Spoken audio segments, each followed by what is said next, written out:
Abonnez-vous à la chaîne qui vous ressemble. Nianthio Média Vision. asalaamaaleykum char naa la leen ñëpp ku si nekk si turam ak santam di leen jox seen wàccuwaay di leen dalal jàmm naan dal leen jàmm lu am jàmm si barki Seydina Muhammad def benn waxtaan bu gaaw rek naan leen salaamaaleykum bépp doomu ci gën a fës bokk na ci prophète bu bees bi nga xamante ne nii nemmeeku nañ ko foofu ci diwaanu Touba ñoom ñi nga xam ne ci àjjuma ba la ñu génn dañoo defoon mbooloo bu takku jëm ci grande mosquée bu Touba indi woon fa xeex boo xamante ne nii tàngoon noonu loolu te metti ndaxte dañoo bëggoon a forcer dugg ci jumaak Touba gi ne dañuy def ak fësal moo di ki nga xamante ne ni moom moo di Habib Diabane di njiit gi nee na moom ab yonent la moo représenté yonent yàlla Iisaa ci kaw suuf la ñu tënk ci enquête boobu loolu yëpp nañ ci dellusiwaat xalif général des mourides moom sax mujjee naa génn Serigne Mountakha Bassirou Mbacké di xamle ne bëggatul a gis wala muy dégg sax ñooñu ca biir dëkk ba coow li nga xamante ne ni am na ca Touba mbooloo mu takku ci àjjuma ba la ñu génn dañoo jublu woon ca grande mosquée bu Touba ne dañuy def ab tawaaf maanaam wër jumaa ji lu tolloog juróom-ñaari yoon bu ñu sukkandikoo nag ci seen njiit gi di wéy ci turu Habib Diabane nee na moom moo représenté yonent yàlla Iisaa ci kaw suuf ñëw ngir benn mission bu yaatu bokk na ci am doom waaye tamit ami ay soxna yaatal mission bi ba jàmm ak salaam mën a yaatu ci réew mi gannaaw seen xëccoo bu metti bi nga xamante ne ni def nañ ko ak kuréel googu nga xam ne moom la ñu dénk wàllum sécurité bi foofu ca Touba ñoom mouvement bii di Tivaouane Bamba Saliou Kara dañoo forcé woon ne dañuy ñëw ci jumaa Touba gi def seen mission bii ñu leen di sant Habib Diabane di kilifa gi gannaaw ba ko takk der yi jàppee moom njiit gi ak juróom si ñoo xamante ne ni àndoon nañu ak moom dañ leen dégloo ba noppi Habib Diabane li ma xam ne moo di moom yonent la mission bi mu amoon moo di indi jàmm ci àdduna bërëb ba ñu waxee ne foofu nga ko war a mën a defee moo di ca Touba ci jumaa ju mag ji la war a wër lu tolloog juróom-ñaari yoon ngir jàmm mën a saawaan baawaan ci réew mi waaye tamit ci àdduna bi yépp moom préfet bu bees bii di wéy ci turu Habib Diabane nee na yeesal jamono yeesal dina Iisaa gi moo ko tax a jóg def sax ay révélation yu bëri bokk na ci ne Sénégal wala sax àdduna jafe-jafe yi ñu nekkee bu ñu bëggee mu sotti faaw ñoom ñi nga xam ne la ñu dénk mission bi ñu def seen taxawaay bii te taxawaay bi du lenn lu dul wër jumaak Touba gi lu tolloog juróom-ñaari yoon ndaxte mission bi fa ñu ko war a defee dëkku leer la wala doon te leer gi bi ñu xoolee ci àdduna fenn dong la nekk moo di ca jumaak Touba gi lii moo taxoon ñu daal di jublu ci jumaak Touba gi ni ki àjjuma ba la ñu génn mission bi dis loolu tax na ñu daal di jàkkaarloog ñi nga xam ne ñoom la ñu dénk wàllu sécurité bi ne par force dañuy def seen mission bii lii moo indi woon xët-xët ga xuloo ba xeex ba ñu jàpp ci ñoom lu tolloog juróomi nit ak seen njiit gi di wéy ci turu Habib Diabane moom Habib Diabane sax ci gëstu yi ñu am mu ngi jógee ko ci Dakar ci Sicap Urbam seen coow lii na nga xamante ni am nañ ko ak kuréel gi nga xam ne moo yor wàllu sécurité bi foofu ci jumaak Touba gi tax nañu daal leen di ci ca commissariat bi nga xam ne mu nekk ca Vincent boobu di leen toppee mbiru fitna ak rassemblement goo xamante ne ni def nañ ko te amuñ ci yoon yàq deru jumaak Touba gi lii moo leen taxoon a jóg lii moo tax ba jamono ji ni ki tey ji lañ leen war a defeere ci jamono boobu sax xalif général des mourides Serigne Mountakha Bassirou Mbacké moom yëkkati na ay kaddu di xam leen ne bëggatul a dégg wala muy gis sax ñi nga xamante ni ñoom ñooy woowee seen bopp mouvement Tivaouane Bamba Saliou Kara te njiit gi di Habib Diabane di woowee boppam ne moom moo représenté yonent yàlla Iisaa ci kaw suuf Serigne Mountakha Bassirou Mbacké di xam leen ne bëggatuma dégg bëggatuma leen a gis ci ville sainte bii di Touba nañu génn dëkk ba ca na mu gën a gaawee te képp ko ca taqatam wala di leen doon jàppale ñu fexe koo xam génnee leen en même temps aussi ca dëkk ba en tout cas ak lu ci mënti am yoon moom teg na loxo membre yi bokk ci mouvement Tivaouane Bamba Saliou Kara lu ci tolloog juróomi nit ak seen njiit gi di wéyal boppam ne moom yonent la di wéy ci turu Habib Diabane. jaram daw en tout cas bref nee nañ Bamba Saliou Kara lu nu boolee bëri sax c'est que mixage bi njëkk molotov comme ni ko gars yi di waxee molotov le mixage bi njëkk explosif Bamba Saliou Kara wow a'uuzu billahi mina sheytaani rajim wante daal kon nu ma ko waxee rek salaam man tey damay ñëw dugg si d'abord pour commencer d'abord lii bref la apostrophe bu ñuy ñëw après man damay njëkk a ñëw si émission Maître El Hadji Diouf ak Dame Mbodj bu ma seetaan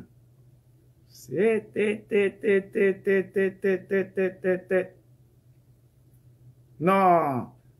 affaire bi ce n'est pas à propos émission bi sax mais c'est aussi à propos émission bi tellement ni que c'est con ce n'est pas à propos de El Hadji Diouf ak Dame sax moo gën a tax may def sama intervention mais c'est à propos de ces journalistes encore une fois de plus ils ont montré leur médiocrité leur lâcheté et leur hypocrisie ouais journaliste Sénégal lâcheté nul journaliste Sénégal yëpp du leen wala dajale defaraatal leen formation journaliste yooyu noonu yëpp leen wala jëlaat dajale dugalaatal leen xolal formation nu dem jàngi ji waat mais ñii ñoo nul mais oh ñoo daanu fas ñun dañoo daanu fas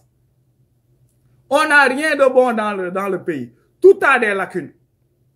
mais man xam nga la laa comprendre presse bi bet bu nu bet journaliste nu jël teg gel ay xawma seen rafetaay leen xool maquillage bi leen teg wala seen compétence leen xool mais ñii nu xool moom c'est ay maquillage leen jaay quoi maquillage leen nu jaay si ak ay daggitu bakken ak ay nice mais pas compétence elle et il bof sont nuls à chier ils sont tous nuls à chier parce que maa ngi seetaan émission bi ñaari invité di xuloo journaliste bi ñetteel leen man je ne comprends pas ñoom ñaar ñoo ngi xuloo di kii c'est le débat yaa andi ñaari nit teg leen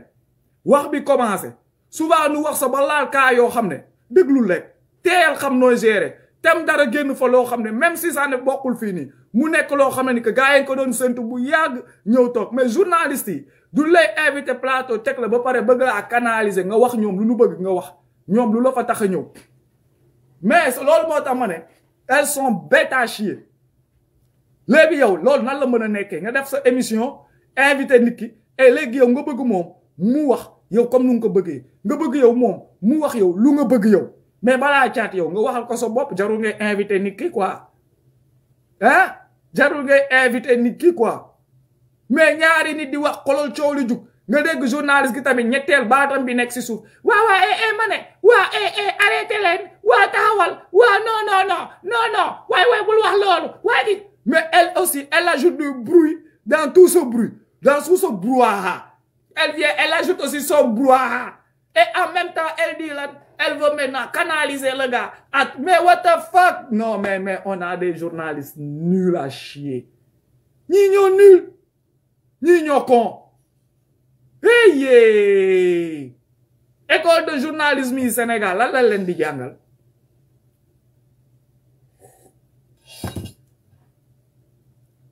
j'y comprends rien El Hadji Diouf ak Abo ñoo ngi ko si lonkante wax baa ngi ne cur ñoo ngi koy sànni kee ngi naan violeur kee newul violeur kaa boobu noonu tamit ba ñu ko yàggee xaar nu mu yàggee El Hadji Diouf di ko wiiri tey nga dal si on s'en tape cas bi yëpp même cas bi ça parle de viol lu saa waay wax c'est clair soo ñëwee ba ngay défendre viol daa fekk yow nga mën a set si viol ñu ñëw toog di wax di kii léegi ñoom ñu nekk elle la journaliste elle est le troisième à faire le bruit journaliste non attaque personnelle yii nii attaque personnelle mais kamoon nag su ngeen demee ba nit ku ñëw di leel nit te mënul gérer boppam mënul défendre boppam ñuy wax nu naan attaque personnelle te ñoom ñu ñëw attaquer tamit quelqu'un donc Sonko n'est pas une personne wala c'est une chose man j'y comprends pas quoi pourquoi les gens sont paradoxaux nit ñi toog Sonko n'est pas sur le plateau yéen ñëpp ngeen toog ay punkalu jëmm tool ni seen baay di wax si nit ki il n'est pas là pour se défendre il ne peut pas parler il est là yéen a ngi wax léegi vous n'êtes pas en train de l'attaquer personnellement surtout yéen waa plateau bi yéen journalistes yi y a rien à dire dans le pays quoi amoo leen woon thème y avait rien de bon que vous avez trouvé pour discuter il a fallu que vous preniez le nom de quelqu'un ngeen def ko seen émission invité ay nit cherchez votre merde teg ko pour léegi jéem a wax am émission pendant ce temps y a ce putain de vaccin qui est dans le pays là lan ngeen si def voici ça quand c'est pour s'occuper des problèmes des gens wala ay affaire de kii doomu xaraam yi mën na noo monter ay plateau dajale gars yi mais quand c'est pour maintenant informer la population les dire des choses claires et être sur le terrain là on ne voit pas les gars ana ngeen pendant ce temps que ce putain de vaccin est arrivé dans ce pays les gens ils sont en train de nous prendre comme des cobayes gars yi jël tout le Sénégalais comme des cobayes nous prennent comme des cons demoo leen médiatiser defoo leen enquête gisuma benn chaîne télévisée seen info journaliste yooyu bu si def enquête def si reportage bu jaar yoon bu topp depuis le départ du vaccin yi ba arrivé bi ñëw génneel lu jaar yoon sax non mais maintenant là ils connaissent plus le dossier Sonko que tout le monde what the fuck journalistes yi ay complices yu bon leen yàgg naa leen ko suñu jugulee seen kaw lijjanti ces maisons de presse ils vont tous nous foutre en l'air ils vont tous nous foutre en l'air am na lu xewoon fii ay années les années 50 ba années 60 yi sax dugg si ñëw mooy vaccin bu ñu jëlee woon ñu ñëpp ay cobaye jël ko naan xaw ma c'était pour amee la ñu ñëpp am nen si on a qu'à se rendre compte nee naa leen ku xool sa loxoom nga daal di def nii sa loxo tampon yaa ngi nii ñun ñëpp ku si nekk am na si tampon am na ñu ko am fii am ñu ko am fii ñoo ngi koy xool mais 2000 yi duñ ko am 2000 yi 2001 yi nouveau yi booy duñ ko am soo leen ñëwee Europe la ngeen dem dans les pays développés ñu juddoon sax avant le kenn amu ko si xamuñu ko et ça a été un truc boo xam ne tellement douloureux à l'époque ay benn genre affaire boo xam non c'était douloureux pistolet la genre goon boo xam kenn xamul lan la on nous a tous influencé cette souffrance pour venir tey nous dire que c'était ay affaires yoo xam ne kenn et c'est sorti de notre tête et là ces salopards ils ont recommencé leur nouveau cobaye tey jii nii Sénégal n'a pas ce degré mais xoolal gars yi duñ koy def alors que xoolal États-Unis ak tous les autres pays ils ont un degré boo xam ne ni que infecté de cette maladie te ñoom taxawuñu si yooyu les journalistes ils sont où toujours gars yi nekk si réseaux sociaux yi duñ koy waxati ak immigré yi ñoom ñooy wër di wax di dénoncer di expliquer ces journalistes sont comme des téléspectateurs quoi ces journalistes sont comme des téléspectateurs ay vrai doomaram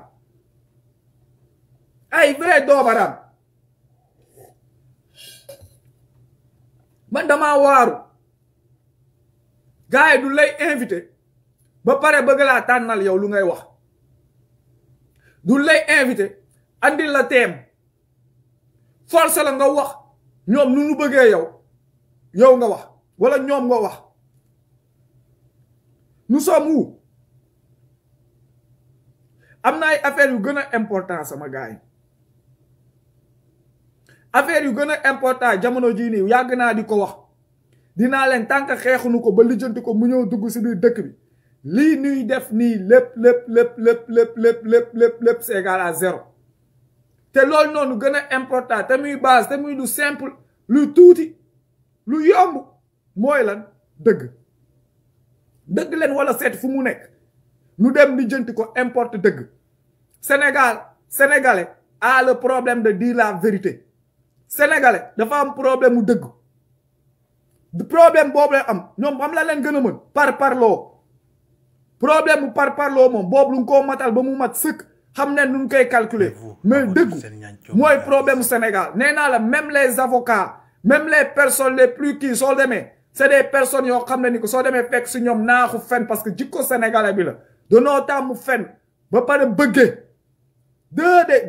fen ak bëggee tant que dindiwuñu lool si suñuy jikko je vous le dis encore une énième de fois sonal suñu bopp la rek on perd juste le temps parce que ce que on va nu ñuy fali ji dinañ ñëwaat andi seen bëgge wala seen jikko naa fekk bi fen bi ñëwaat fen nu duñu mus a wax dëgg ba pare gën noo bëgg ñun lu nu moom loolu la ko fi am de dañuy gis ñu ñuy jiital ñëpp ngir wóolu ñu gën noo bëgg ñun lu nu moom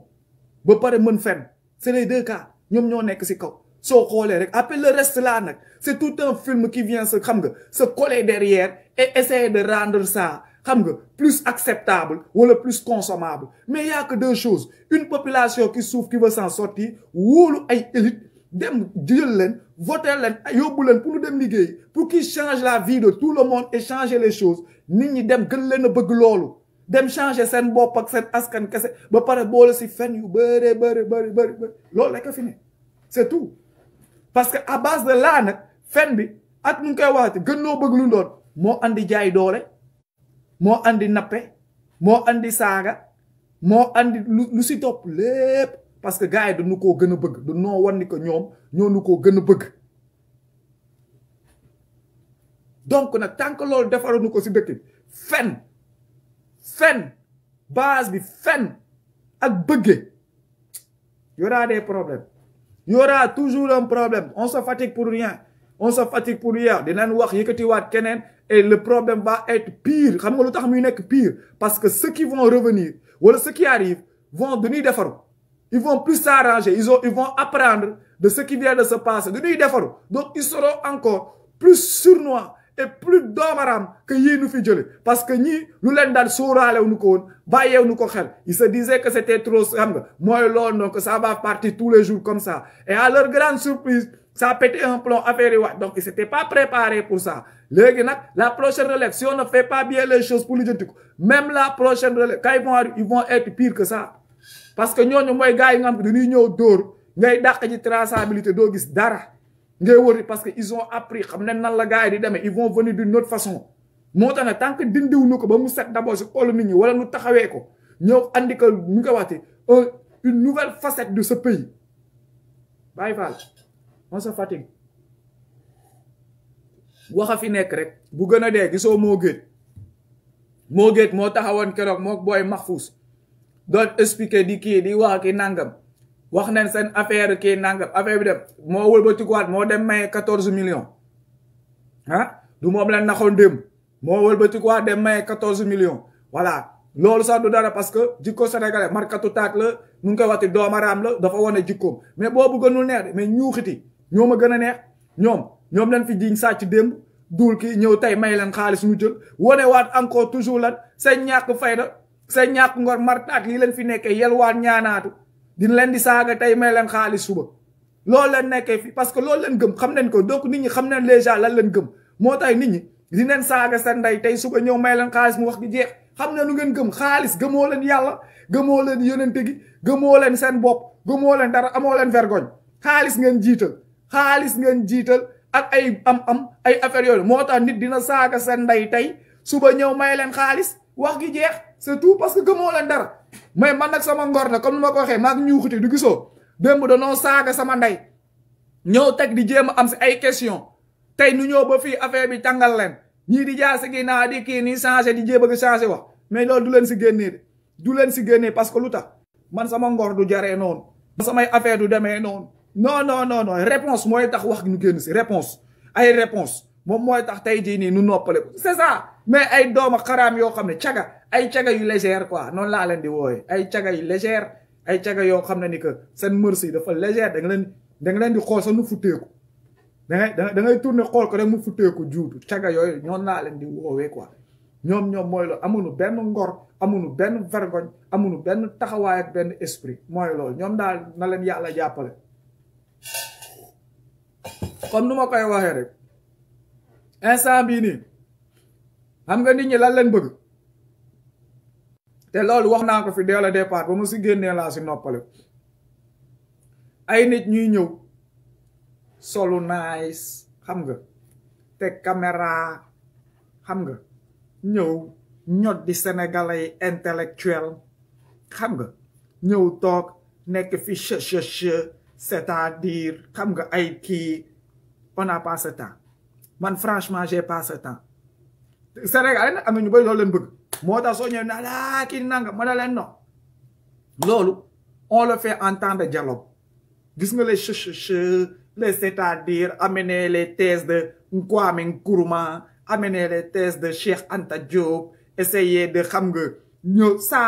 c'est en temps de xam nga négoce wala en temps de dialogue wala avec quelqu'un koo xam ne ni que day dégg wax quoi wala au moins il va dialoguer wala am na xel bu muy dégloo ça dans ces temps que on peut faire ça maintenant tu parles pour les montrer ni que tu es aussi cultivé et en même temps tu cultives la population voilà mais Baye Fall quand tu es arrivé au niveau lu naan deadline xam nga lu naan la deadline mooy ni que là nous sommes dans la ligne rouge nous sommes plus parce que quand voilà ces dialogues là c'est depuis jamono Abdoulaye Wade voilà ba Abdoulaye Wade di gën ba premier mandat mag c'était ça les dialogues mais léegi nii nous sommes dans la ligne rouge parce que lan tous nos contrats tous nos affaires tous nos trucs sont déjà dans les portes ils sont déjà signés donc tey jii nii ñun ressource boo wax xam nañ ko moom yaa ngi dégg donc tey jii nii ñun wanteer nañ nu quoi pour dire ça en petit clair te léegi ñun ku nu wanteer ab mbaam la boo xam ne ni wax nañu ko clairement quoi tout dernièrement Baye Fall su ngeen di sol sax seeni rouge yooyu noonu génn si mbedd bi di expliquer man bañ naa ko ba rouge du ma ko gis yëguma ko dégluwuma leen faalewuma leen c'est clair Baye Fall ñaxtu leen jooy leen kaas leen bërëngu leen je m'en tape lijjantiwuma parce que ñaxtu pacifique sollu xonk looloo gën a pacifique grève sollu xonk ñëw loolu c'est la guerre loolu laa mën a tuddee grève froide guerre pacifique looloo gën a pacifique léegi yow soo demee yow ba nga ne yow sa population nga jàkkaarloo ak ñoom ne ñoom suñu demee ba am lu leen metti ñu génn ça pacifiquement toog di expliquer que yow tu t'en fous que yow gisoo ça veut dire que tu t'en fous de cette population yow ñoru la ñoom lu leen mettek lu ñëw ñoru la